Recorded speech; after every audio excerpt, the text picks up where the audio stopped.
Hi, this is Miss Davy, and today I'm going to be reading to you Frozen 2, The Enchanted Forest. I'm just going to read one chapter. Chapter 1. It was early, and the light that came before the sun rose was just beginning to color the sky. The group had been walking through the night and were grateful to see that the new day was about to begin. Elsa carried an ice crystal. Powered by her magic, the crystal lit the way as Anna, Kristoff, Olaf, and Sven followed behind her. Olaf yawned. Tired from being out all night with his friends, the snowman rode on Sven's antlers. "Are we almost there?" he asked sleepily. "Yes, I think so," said the brawny Kristoff. "The farm should be just a little farther past this bend." Farmer Anders, who knew Kristoff well, had immediately offered his wagon for their journey when he realized it was still not safe for them to return to Arendelle for their own. The group followed the path as it curled around the hills and the cliffs above the village. They paused at a ridge, stopped by the sight of Arendelle, oddly quiet below. The unsettling view sent a shiver down Anna's spine, and she pulled her mother's scarf tightly around her shoulders.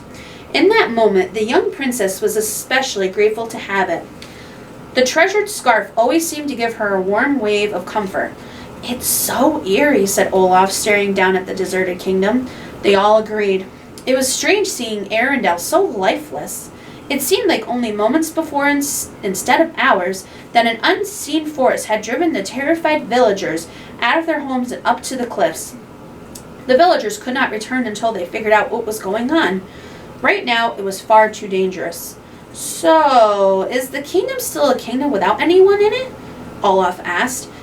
"If there's a queen and a princess and a friendly snowman and a reindeer and a guy who talks to rocks and talks for reindeer, looking at an eerie, empty kingdom, is that still a kingdom?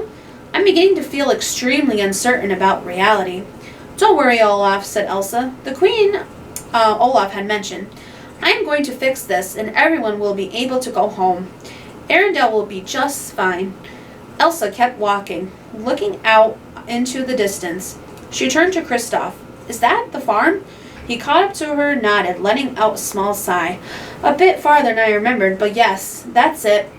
Elsa picked up her pace as they continued along the rocky path.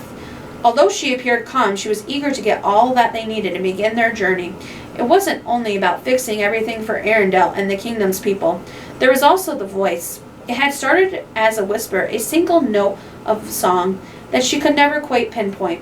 She wasn't sure why, but she was certain she needed to follow the sound of the voice. She didn't hear it at the moment, but she knew she would hear it again. For some reason that she couldn't put words to, she trusted the voice. It had helped her tap into a new part of herself and expand her power in unexpected ways.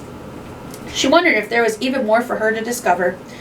It was strange. When the voice had first called to her, Elsa had tried to ignore it. She didn't understand. "Why can no one else hear it?" she thought. "Is it possible that it is coming from someone magical like me?" None of the explanations she came up with made sense.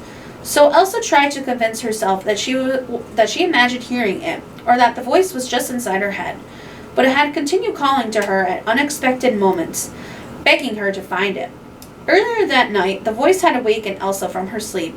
It had taken her a moment to clear the dreams from her head, but once she sat straight up. Anna was sleeping soundly next to her, so Elsa had been careful. She sneaked out of the room. The voice continued. She followed it down the deserted hallways of the castle and out the back door. It seemed to only grow louder and clearer as her feet touched the ground beyond the village. Unable to stay silent any longer, Elsa used her powerful voice and answered. She sang a single pure note and something inside her shifted. She felt a connection to the voice that she had never felt before. Tentatively, Elsa reached out with her magic. Incredible things sprang from her fingertips. She created an entire life-size forest from snow. The deeper into the forest she wandered, the more amazed she became. With every move of her hand and every turn of her wrist, something new appeared. A swirling wind, a salamander, a water horse, and giant creatures throwing boulders. Elsa's feet quickened as she followed the creatures that had sprung from her magic. She wanted to memorize what they looked like. She also wanted to follow them. She wanted to know where they were going. The deeper she went into the forest of ice, the louder and more urgent the voice got.